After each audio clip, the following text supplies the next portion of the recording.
A staggering 24 million coronavirus cases have now been reported in India since the pandemic began, and 5 million of those cases just posted this month. Sam Kiley has more.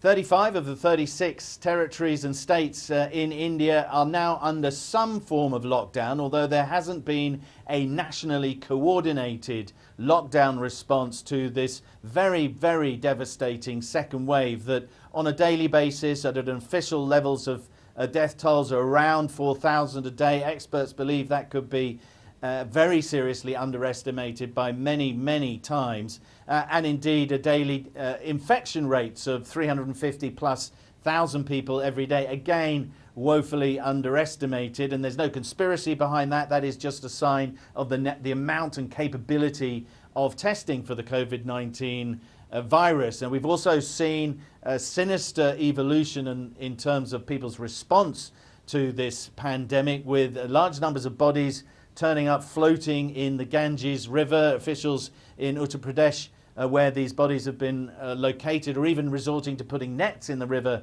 to try to trap them as they float down. The assumption they're making is that these are people who have died as a result of the pandemic and for whatever reason have not been properly cremated. And that's just an example of how desperate the situation continues to be. Whether you're in New Delhi here, the capital, where oxygen remains in short supply, or out in rural Gujarat or the south of the country, we are seeing a growing level of infections, increasing numbers of people dying every day, and no sign at all that this pandemic second wave has reached its full crest. Sam Kiley, CNN, New Delhi.